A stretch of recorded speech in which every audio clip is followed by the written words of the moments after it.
So I'm going to show how to find books, how to access electronic journals, some literature searching with some of the key bibliographic tools, which are ProQuest Business Collection, Business Source Premier and Scopus.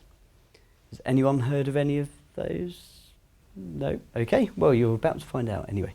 So, okay, so over your course, as Richard said, you'll be asked to look at different materials, and these may include books, journal articles, maybe newspapers, magazines. You might also need to use some of our specialist databases, which I won't cover here. Is everyone in here in the is everyone in the Department of Management? Or, so you all of you? Yeah, okay. Yeah, so if you're doing a marketing program, we have some specialist marketing databases, and if you're doing a finance program, we have some specialist databases for that as well, which are not covered in here. So this is just generally on finding journals.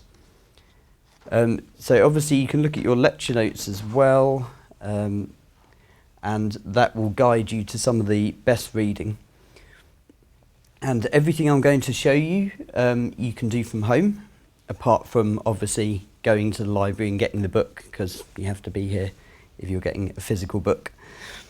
Okay, so if you're looking for books, you can use the library catalogue to search for books, and you can search the catalogue by author, title, keyword, or a combination of any of those. If you do a search, you can change the order of the records so that it's date descending, and it will put the newest books at the top. That's particularly useful if you've got a book where we've got lots of different editions and they all appear. If you put date descending, the newest edition will appear at the top. And the other useful thing that you can do is you can limit the format of the search to electronic or ebook to get ebooks, which obviously you can use from home as well as here. So the catalogue, we've got over 260,000 records on the catalogue, but obviously some of those records, there might be a book and there might be 10 copies. So we've got lots and lots of books, but we've got 260,000 records, and that covers books, ebooks, DVDs and journals.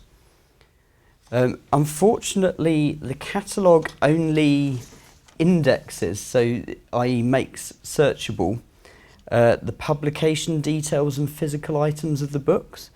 So with some newer ebooks include the contents, but most of the records do not include that. So if you're asked to read a chapter from a book, you won't be able to find that using the catalogue. You have to search for the book that the chapter is in. So some academic books that you'll be asked to read, you'll find that they don't have an author, they have an editor, which is where someone has edited it, and then each of the chapters are written by different people. And so if you are asked to read one of those, you need to make sure you look for the book, not the chapter. If you search for the chapter, you won't find it on the catalogue, but if you look for the book, you'll find the book. And if you're not sure whether the chapter's in there, you can go to Amazon or Google, and there, if you go to the book, you can often look inside it and actually see the contents page, which you can't do on the catalogue. So normally on Amazon, if you click on the cover of a book, it says look inside, and then you can actually see the contents page in there. But on the library catalogue, if we were looking for a specific book, so if it's a book from your reading list, so let's say it's this one, so you've got Brown and Armstrong, 1999, Paying for Contribution, Real Performance Related Pay Strategies, London, Kogan Page. So this is the reference, and this is everything you would need to reference the book: the author, year of publication, the title of the book, place of publication and publisher. Okay, so what I would normally do, if I know of a specific book that I'm looking for, I would search the catalogue for the first author's surname, so Brown, and the first word or first few words from the title, so probably Brown and Paying. Okay, and then on searching for a topic, we'll see on this video. Okay, so you can see a search, so Brown paying, and then find, and then you can see that's the second result there. So that's the book that you want. If you wanted to borrow it, if you click on the title, you've got the shelf mark. Oh, so this is the record of the book, and you've got all the details you need to reference it here. This is some similar items. This is the, oh yeah, so yeah, all the things you need to reference it. This is the shelf mark, so if you wanted to borrow the book, that's what you would need to note down, that number. Okay, and say if I wanted some similar books about pay, so workers' pay, I might search for pay, but you can see that there's things about paying for all sorts of different things. Soldiers' pay, paying welfare. So these are not really very useful if I'm looking at workers' pay. So that's the book that I was looking for. Women and pay is a bit. Strategic pay is okay.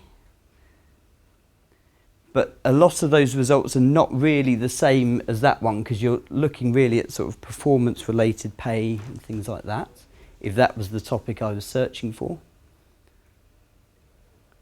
Okay, so another thing that you can do is you have subject terms in the books. So if you find a book, you could click on the subject term and find something with the same thing, but that's only found 2 results, which is not that many. So if we go back and try the other one, compensation management, then you can see this is more about workers' pay. So these books are more relevant to the same topic as that book.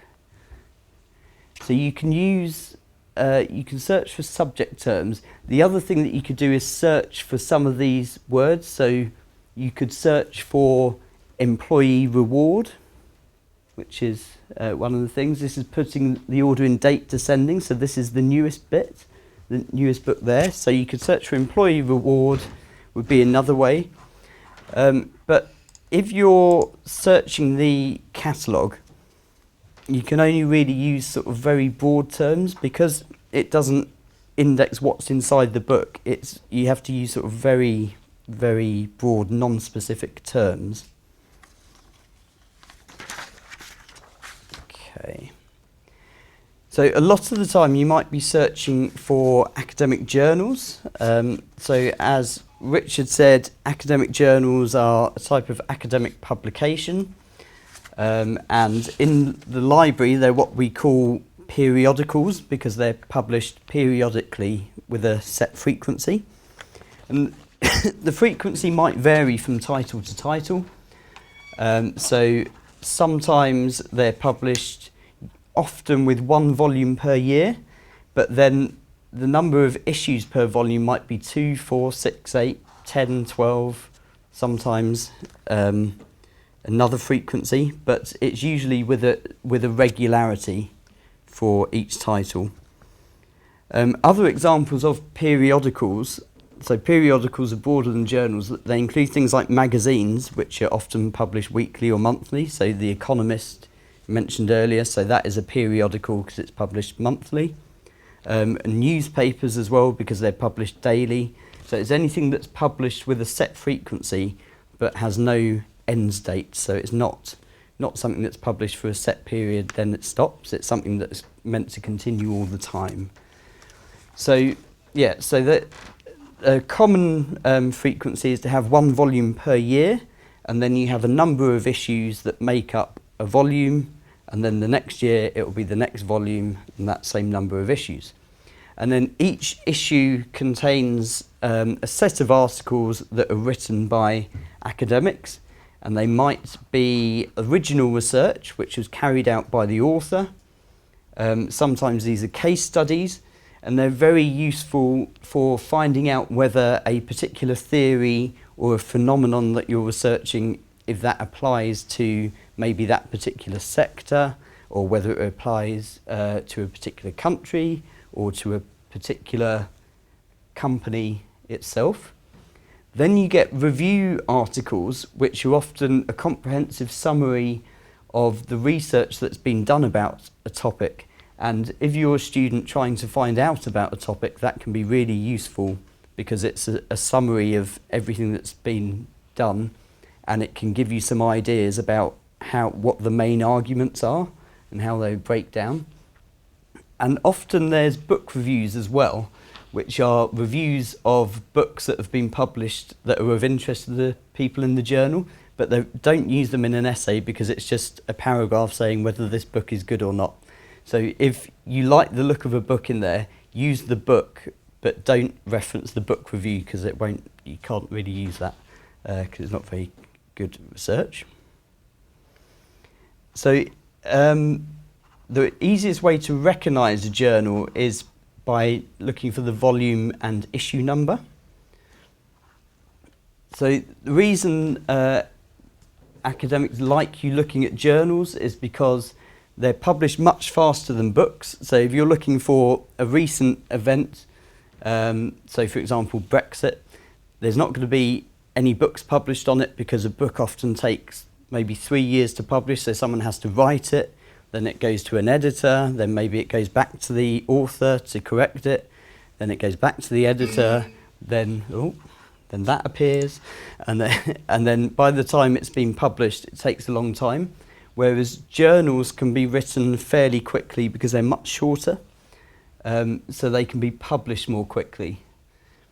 Journals often contain original research that are much more specific, whereas books tend to generally be an overview. So they give you an overview, but they're not usually based on research that has been done for that book. Okay, so if you want to get high marks, you need to use journals because that's where all the up-to-date arguments are.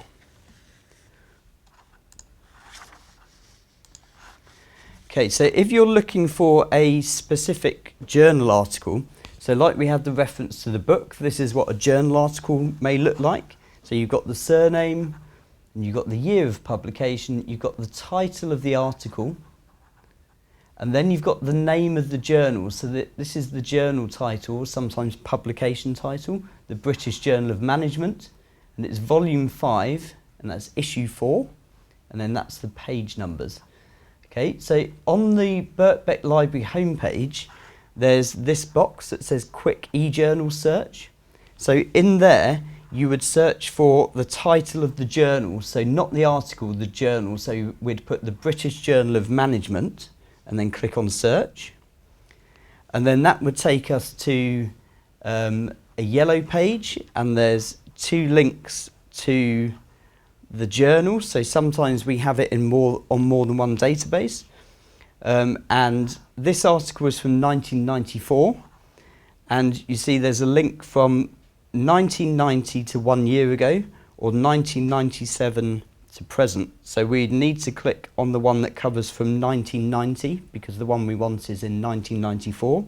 So you'd click on that top link, and then that would take us to the journal page, and then we would find the year, which is 1994, and we know that it's issue 4 because it says 4 in brackets.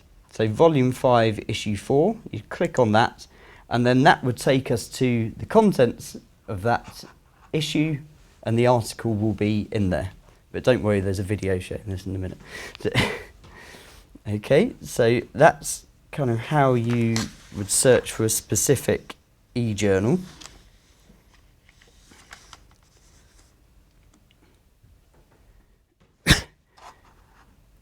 So the way that works is like this.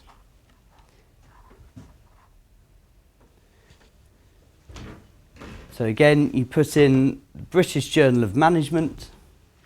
So this is the library homepage, British Journal of Management, and you click on search. It takes you to this yellow page, and again 1990 for that one because of this reference. So 97, so that won't include the year that we want. So we click on that one there.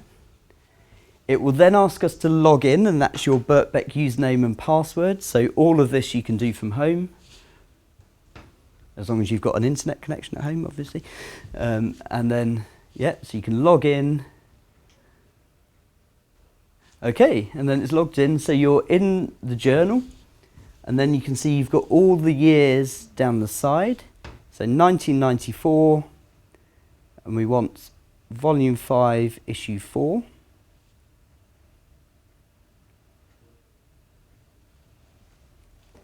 Okay, so these are all the articles, so you can see there were 6 articles, and that's the article that we wanted there. So you can double check the page numbers are right. And sometimes some of the issues of journals have so many articles it goes on to more than one page. So you can check the page numbers to make sure it's in the right issue, but you may need to go to the next page. And then you can click and open the article, and then you can download it as a PDF. Okay, so that's how you find an article if you're looking for one that you know exists. But what if you're looking for articles about a particular subject? So what you would need to do here is identify some keywords and phrases that you'll use to search for the article. So keywords and phrases are words that you would use to describe what you're looking for, and you do this all the time. So who searches things on Google? All of you, surely. And who does online shopping? All of you? Yeah. So you are actually always looking for keywords, because that's how you find Google. So if I wanted to go to the cinema and I wanted to go to the Empire Cinema in Leicester Square, but I didn't know what films were on, then I could search in Google for what's on Empire Leicester Square. Or I might search for showings Empire Leicester Square, because showings is a special terminology used in cinemas for what's on. And then that would show me what was on at that cinema. Now, if I didn't mind which cinema I wanted to go to, but I wanted to go to Leicester Square, I might just search for showings Leicester Square, and that would show me. And then if I knew a specific film that I wanted to see, I could look for showings Leicester Square Girl on the Train, and that would show me which films were showing that film. So they're all different ways of using keywords to search for what you're looking for. So you do it all the time, it's just you don't really think about it because it comes naturally. But if you do it enough on our databases, it'll also come naturally.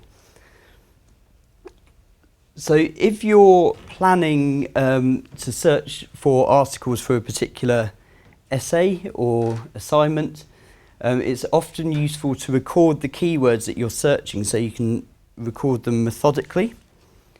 So if this was your essay, if it was by 2030, all jobs will be performed by robots, discuss, what would you search for? So if you were searching it in Google or a library database, what words might you use? Robot. Robot, yeah. Performance by robot. Performance, yeah. Yeah. Anything else? Robot by 2030. 2030, yeah. So you might do the dates, yeah. Anyone else? Nope. Okay, so there's kind of two main concepts here, really. You've got three, really, because you've got the dates, but the two ones are about jobs and about robots. So you've got robots, so other terms you might search might be automation, machines, drones, artificial intelligence. And then the other concept is jobs, so you might have employment, employees, workers, Uber or another particular company. You know, Amazon's meant to be doing drone deliveries, and then you might have the date. So if you were searching for the date, you could search 2030, or you might search for things about maybe the speed of development in robots and things like that. So these are all words that you could combine to look for this topic. And then you can combine them together. So concept A and concept B, so robots and jobs. So you can combine them with what are called Boolean operators, which are and, or, and not. So you might have robots and jobs, and if you search this together, it will show you the results that appear here that have both robots and jobs in them. If you want to search more than one keyword, or you want to expand the search, you might use or. So you might put robots or drones, and that would show you results that include either robots or drones or both of them. And then the other one you can use is not. So you might search Android, not Google. So it will search for the first term, but then it will exclude anything that has the second term. So it will take some of those results away. So if you were looking for androids that are like robots that look like humans, you might want to say not Google to get rid of articles about the Android operating system on there. So you can use it to get rid of irrelevant results. Okay, so again, this is the example that we used with the catalogue about financial rewards are the best form of motivation in the workplace. Discuss. So again, what keywords might you use for that? So financial rewards. Yeah, financial rewards, yeah. So that's definitely one, and that's going to be one of the concepts. Motivation, yeah. So that's, yeah, definitely. Any others? Workplace, yeah. So that's probably the three main concepts. And then can you think of alternative terms for those? Salary. So salary, yeah. So financial rewards, salary, yeah, definitely. Any? Incentives, yes, yeah. Can you think of any for motivation? Encouragement, yeah, yeah. So they're all things, you know, if you think about it, you can usually think of more than one way of saying it. And it's about trying to work out what people writing articles about that topic might use. And they're not all going to use the same word. They're going to change it. So if you search for the different terms, you can make sure that you're searching for everything about that topic, because you'll see different terms that people have used. So yeah, so financial rewards and motivation were the other one, and then so this was so financial rewards and workplace motivation. So you might have financial rewards, so pay or salary, as you said, performance related pay, so that was in that book title that we saw, bonus pay, employee compensation was, and employee reward. These were other things that came with that book search. Or workplace motivation, workplace incentive, encouragement, work motivation, work psychology, work performance, job satisfaction.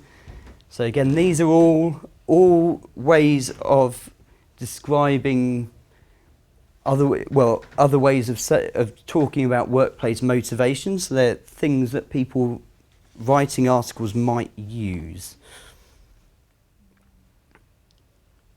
So you can combine the search terms earlier, as we said. So you've got and, or, and not. So you can search for financial rewards and work motivation, so it'll do financial rewards and work motivation. And then you can also build up more complicated terms.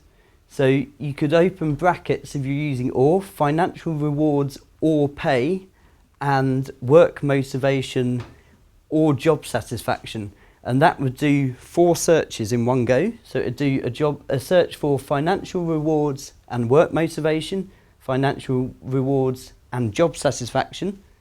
But it would also do a search for pay and work motivation, pay and job satisfaction. So you'd be doing a really broad search, getting everything on that topic. The other useful tip is to put, if there's more than one word, so like financial rewards or job satisfaction, work motivation, put them in speech marks, and that's phrase searching.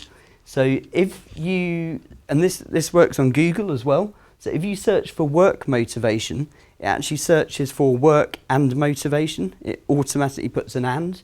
But if you put the speech marks around it, it will only search for where those 2 words appear together. So particularly if it's very commonly occurring words like work, if you're searching it as that particular phrase, it will limit the results to more relevant ones.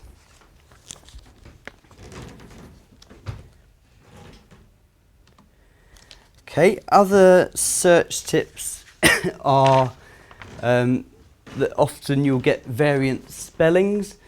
So a lot of journals are American journals, and there's slight differences with British and American spellings. So organisational behaviour, in British organisational would be with an S, with sometimes with a Z though, but the American version is always with a Z. And then behaviour, in British spelling it would have a U, but American spellings there's no U, so like colour, behaviour, things like that, they don't have the U. So some of the databases allow for that anyway. The ProQuest Business that we're going to show does actually do that anyway, it searches for both, but some of the databases don't. So you can allow for that by putting the question mark on the letter that would change, and that would search for S and Z. And then other things that you can do is you can do a truncated search. So you can put the stem of a word. So if you put manag and then an asterisk, then it will find all other words ending with that. So manage, managers, managing, management, and so on. So hopefully in most of your searches you'll find what you need anyway, but if you get stuck or if you're really scratching around for things, then some of these things can be helpful. Okay, so databases. So the most efficient way of searching for articles is by using one of our databases. So what are databases? They're indexes of thousands of journals that you can search with keywords. So as an example, we looked at the British Journal of Management earlier, and that issue had 6 articles, but in general it has about 10 articles per issue, and it's published 4 times a year, so there's about 40 articles per year. And we've got access to 27 volumes of it, I think from about 1990 it was, onwards. And then I got my calculator out, and that's 1,080 articles, so that's from that one title, so one journal. But databases often index more than 2,000 journal titles. So most ProQuest Business I think is about 2,600, and Business Source Premier is about 2,400 or something. So on ProQuest Business, if that journal was on there, they might cover something like 2 million articles. So it's a lot different to the catalogue that's only looking at 260,000 records. So the way they make it easier to find it is by, if you remember I said about the catalogue, they only index the author, title and the the place of publication and the physical things of books. But with databases, they record the article details, the authors. Sometimes they add keywords, so a bit like the keywords we saw on the catalogue, but they have a lot more on databases. They might record countries that are mentioned in it, the type of article that it is, whether it's a case study or a review, and all of these things that they record can be searched. So it's a much more detailed record, and that means that you can do much more detailed searching.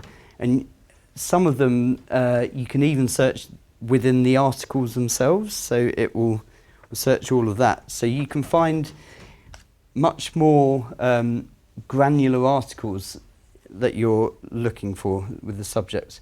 So the best databases that we have, so you all need to use ProQuest Business Collection and Business Source Premier. So these are the main ones for management related journals. And there is a subject guide. Has anyone looked at the subject guide? Seen it? Yeah, one of you, okay. So on there, these two are linked on the front page of the subject guide, along with another 3, I think it is, that are really, really good databases. But there's also other databases on another tab that includes the specialist databases. Subject guide, is that the front page? The homepage, no, it's linked from the library homepage. We'll see it, I think, on this video. So this is a search. Yeah. So this is the subject guide. Have you seen that before? No. So there's a link to the subject guides from the library homepage, and this is the one for management. Or there's a web address that's hidden behind the title there.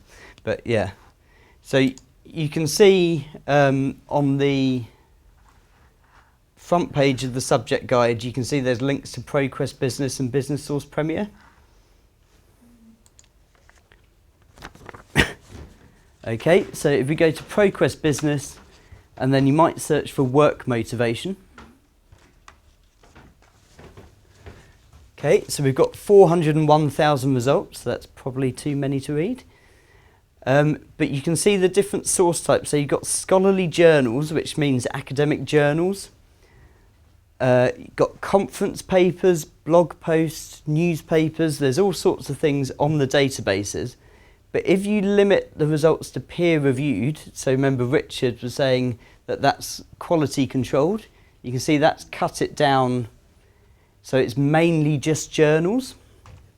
If you do that, and there's far fewer results, there's 144. And then we're talking about the year, so how old the articles are. So if you click that bar, that reduces it from 2010 to 2017. But when that updates, so you can see, again, you've got fewer results because you've got rid of some of the old ones because they went from 1934. If you wanted to limit it to 2012, you could drag it across there and limit it just from 2012 onwards. Okay, but there's still a lot of results. So if we search work motivation as a phrase, so with speech marks, you can see it's cut it from 59,000 down to 6,800. So again, it's still a lot, but it's fewer. If we peer-reviewed, down to 4,000. And then if we do the date thing again, so it's from 1958 to 2016. So 2010, we're down to 1,800. So that's getting there. And you can see the articles are beginning to get a bit more relevant because they're about work motivation as the phrase, not work and motivation. Okay, but we might want to add another term. So let's say work motivation and financial rewards. So it's now 2,500. So again, we'll put on the peer-reviewed and limit the dates. And annoyingly, you can't make it so it keeps those restrictions on. So we've now got 509 articles. So it's looking for work motivation and financial rewards. So again, the articles are getting more relevant because they're mentioning both of those concepts that we're looking for.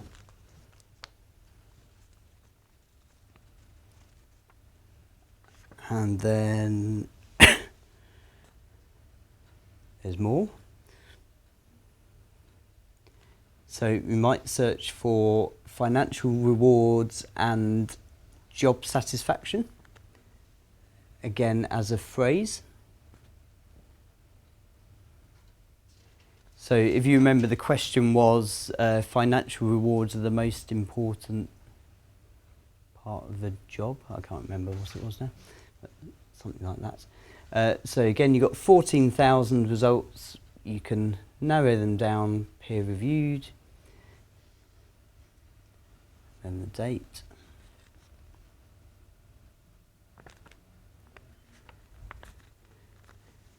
So again, you've got 2,000, and these are more about what is at the job satisfaction. So is it financial reward or is it other things? Work engagement. So it's all different articles, but about the same broad subject.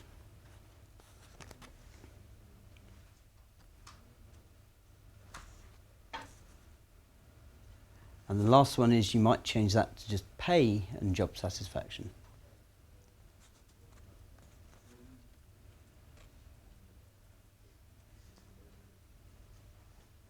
So again, this will show you different articles, but they're really about the same thing. And what is the reference of this article? How would you reference them? If you... If I use a few of those for my essay, then... Yeah. If you go into one, let's see if I can pause it. Can I pause it? Okay.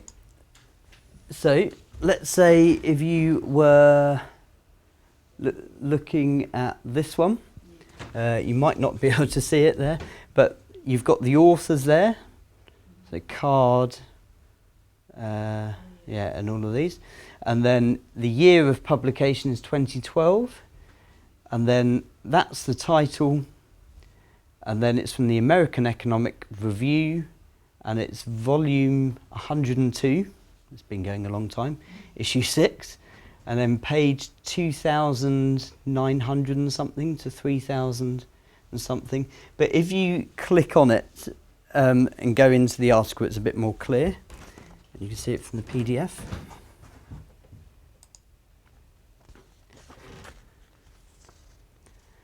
Okay, so that's an example of how you can do a search and then search more specific terms to make sure the results are more relevant, and then you might want to search for other search terms as well to find more results. And you can sometimes identify more keywords by looking through the results.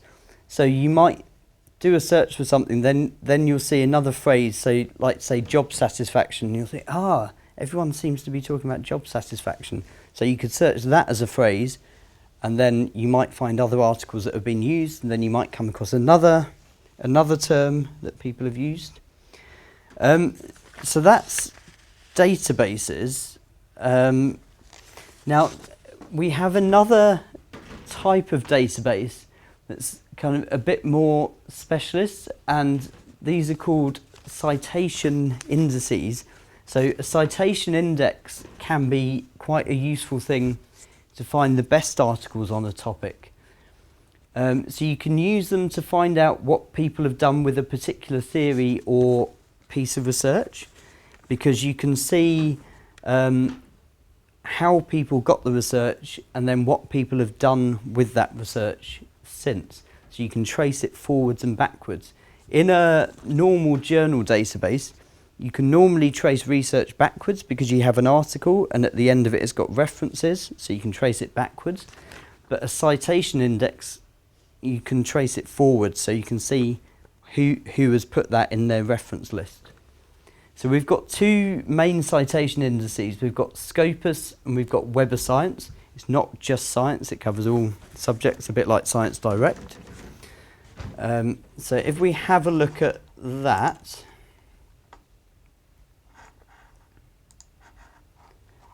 okay, so again, it's on subject guide, but if you go to the journal articles and databases tab, so you can see these are recommended tabs, and we've got the marketing tab and then financial information. This is absolutely everything. So back on the recommended tab, we've got Scopus. And again, you search it like ProQuest Business. So this is pay and job satisfaction. Okay, and you've got 1,262 results. But a lot of these results are about nurses and teachers and things on here. So we're probably going to want to get rid of those results. So here you've got subject areas as one of the filters, and if you click on more information you can limit it to business results. So that gets rid of things about nurses and doctors, and you've got 319 results, and they're more about business really than, so they're more relevant to us. And then you can analyse the results. So it gives us a flash graph, and we can see that most of the articles were written in 2015 about this subject. The source, so this is the journal titles that they're coming from, so Human Relations and so on. These are the authors who are writing the articles. This is the universities they work in. This is the countries they're published in, so you can see there was 35 British ones. Most of the things about this subject are in articles, so probably stick to searching the databases because there's not many books written about it. It's mainly articles and they're mainly in business. This is more flash and fun to look at than useful really, but it's a kind of okay, and back on the results. You can see they're all from 2016 because it's ordered them by date, but you can change it to cited by. So that means that this article has been put in the reference of 493 other articles, which is a lot. So that's an article from 1993. So going back to your question about about the age of articles, should you use old ones? If the article is based where a theory was introduced and it's really important for that subject area, you can probably still use that because 493 other articles are still using that today, even though it's from 1993. And then you can see this one here is the relationship between pay and job satisfaction and meta-analysis of the literature. So if I don't know what all the literature says, that one's going to tell me about all of the literature about it and give me an overview. So if I'm doing an essay on that subject, that's going to tell me lots of information. So a citation index doesn't actually have the full text of any of the articles. You need to click on that Find It button. Oh, if I stop scrolling for a minute. On that Find It button, and then it will try and find them for us in our other databases. So we might have, in fact we do have access to this article because I checked that it's one that we do, and this is in a database called Science Direct. So you can see these are all the documents citing it. You've also got related documents here. So these are documents that it thinks will be of interest to you as well. And if we look, they are. So again, it's about pay, satisfaction, jobs, motivation at work and things like that. So citation index is really handy because it tells us lots of ways. It finds often the most important literature because you can see what other researchers have used. So actually, if I then go, so citation index, you can you were asking earlier about how to critically assess articles, and citation index can kind of tell you that, because you can look at the references, so you can see what they've based their ideas on, and you could look at those and see whether you agree with those ideas or whether you think they're rubbish, you know. And then you can critically assess it by looking at, has anyone cited the work? Has anyone else used that research for something else? And if they haven't used it, it doesn't mean to say it's necessarily bad. Particularly the newer an article is, the less likely it is that someone else has cited it. But if it has been cited in a lot of other work, then it's probably quite good, unless you look at the articles that are citing it and they say, oh, this man's a fool because he wrote this, you know, and everyone uses it as an example of bad. But that doesn't happen very often. So usually if other people have used it or they've taken the research forward, you can use that as a critical assessment, because it means that a lot of other people have found it worthwhile enough to actually use it in their own research and quote it and build on that research. So you mentioned about Google Scholar.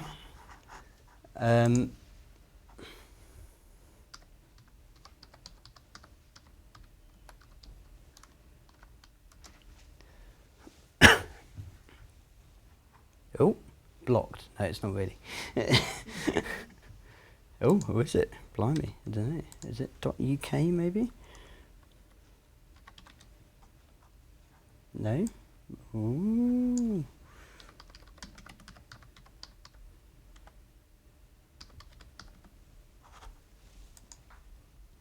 Scholar. Okay. So you said how to know whether Birkbeck has it. Under settings, there's a link called library links on here, on the left. So on search results, and you've got library links, and you can see that someone's already done it. But so you can see Birkbeck is already ticked on here. But let's say we're at Harvard, which we're not. But so let's say if you were looking for so say Birkbeck wasn't there at home, you could search for it and then it'd appear, and then you could tick it, and then it will appear in that. And that means that if we go back and do a search, so let's search for, okay, so job satisfaction. So we can see that all of the ones that say full text at Birkbeck we should have. Now this is not 100% because we don't have any control over it. Google Scholar find it through there, but pretty much if you click on that link,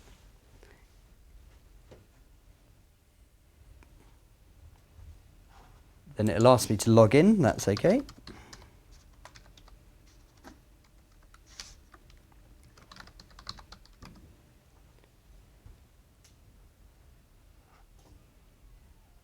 There you go, and then you've got the article here. So this is all the details of how do you know how to reference it. You've got it here, and if we close that, in fact you've also got this bit where it says cite on the right hand side, and it will tell us there. And if you go to the PDF, you can then download the article. Okay, so that's generally Google Scholar, so making that a bit more useful. But I would recommend searching our database, because you're more likely to find things that there's a bit of quality control, because they're journals, whereas Google Scholar can include all sorts of blog posts and things. So it's a bit better with our databases. And also you're more likely to find things that you can actually access. So because we have those on the databases. So you may want to manage your references. So as you go along, you may want to keep a record of the articles that you're using. so that you can put them in the bibliography at the end, and you might also find some articles and then you end up using them with other things. And the reference manager I recommend is not EndNote, as Richard said, it's Mendeley. So it's this one, Mendeley, and it's completely free. You can join it online. These slides are on the Moodle module, so if you click on these links they'll all work. And you can sign up for a free account and you can add articles to it. The easiest way to add articles is to actually drag and drop the PDFs into Mendeley. And then on Mendeley you can highlight them, you can add notes, you can add tags so that you can arrange them all. There is a guide to using Mendeley that, again, I've put a link there so you can click on that and that will download it. And then when you've got all your accounts, or your articles, sorry, in your Mendeley account, you can also install a Cite While You Write plugin for Word.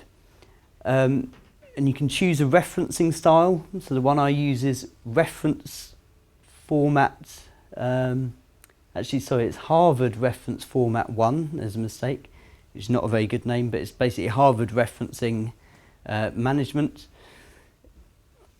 And you can install this Cite While You Write plugin, and what that does is as you go along you can add a citation and it will format it properly for you, and then at the end you can put insert bibliography and it will put everything you've cited in the bibliography at the end as the big list. That's a software where we can put everything what we want to reference. Yes, yeah. So you can add articles and things and websites, books to it, and then you can use it to get those references out into your assignment, and it will do it for you without you having to type it all out. If you try that and you find it a bit complicated, there's another reference manager called RefMe, which is really easy to use. So if you don't like Mendeley, you could use RefMe, and again it's free. You can download an app on your phone and you can actually scan the barcodes of books, which is pretty cool because it's just fun to do. So you can scan that. There's also a web clipper that you can install on Google Chrome, which is really good if you want to reference newspaper articles and things like that. So you can click that and it will get the reference. And you can also search on RefMe for journal articles and books and things like that. So that's a more simple one. I'd say Mendeley is my preference, but this is quite good as well. And that's it. So has anyone got any questions? Yeah? The first question is that, we can search the similar expressions of my concept words. Yeah. So I think it will be a little bit hard for me to think of so many similar expressions at first. Yeah, yeah. Do you have some advice? Yes, yeah. Often, I know you won't have my big list. So often you can start searching with the words that you do have. So even if it's just the ones from the essay title, and then as you go along, the more you practice this, the more you'll see that if you search and you look at the articles that come up as results, you will spot patterns of terms that they're using. So you'll then find okay, so when I'm searching financial rewards, they keep talking about about bonuses or or things like, or I keep searching for work motivation and they keep mentioning job satisfaction. So you can often find other terms. The other way of doing it is if you find a good article, if you look at the references, you'll see what they're called. So again, you might find other things, and you might find useful articles that way. Or if you're using Scopus and you're looking at ones that have cited it, you'll see those useful articles, and you might again come across other terms that they've used. So maybe someone's developed a theory or developed a sub-theory based on that. Yeah. Can I have another question? Yes, yeah. It's, in the database, database and when we print the keywords, Mm. I noticed that the ANDN is the capital words. And for It Boolean, must be the yeah. capital letter, right? Yes. Actually, it depends on the database. Some you can put and or not in lowercase, and some it has to be in capitals. But I always type it in capitals because I can't remember which database it is, so it's easier just to put it in capitals. Yes. Yeah. Also, I saw that the keywords are put into the double quotation marks. Yeah. We must do it, right? Well, no, that's if you want to search it as a phrase, so that the two words together, not separate. So not work and motivation. Work motivation where it appears as a phrase. So just the two words together. Yeah. Got it. Okay. Yeah. If we can access Birkbeck library from home, Mhm. so as you say, we can do everything from home. Yep. So it's better to use Birkbeck library directly rather than Google Scholar. Yes. Yeah. Because we pay thousands and thousands of pounds for all those databases. And a lot of the things on Google, as Richard said, you might click on it and it might say, this is $35, but never pay for it because you may find that we have it, but often you have to go through Birkbeck Library. And then when it asks you to log in, that's basically them finding out, has this person paid to access these resources, but we've paid for you. So if you log in, they say, oh, that person's at Birkbeck, they've paid for us to access whatever articles it is. And that means if we want to access from Google Scholar, Yeah. we want the full text. If you click the full text, and they will ask our. Yeah. So you saw it asked me to log in. So that's what it was checking. Is does this person have a subscription to this resource? And we did in that case. So yeah. If we access from Google Scholar, then are they gonna charge? No. Birkbeck or? Not if you click on that link. So full text at Birkbeck, that will take you through Birkbeck. Yeah.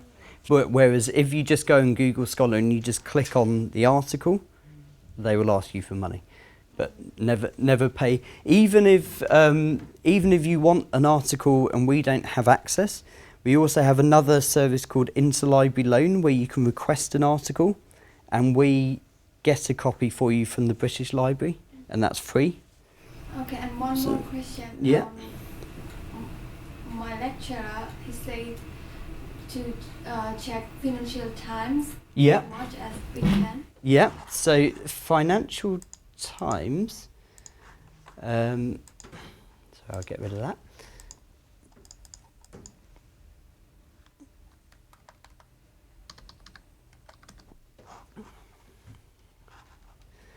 Okay, so on the library page, you've got the subject guide and management and business.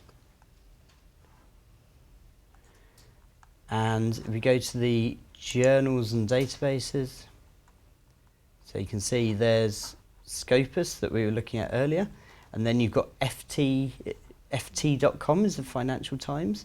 Okay, now to sign up to it as a student, you need a Birkbeck student email address. And if you don't have one of those, you can request it on your My Birkbeck profile. So I think if you go to Manage, and it's email and contact or something, and then you can request it. And then you would then click on that link here, and it will ask you to log in, and then there's a link, and then you can sign up.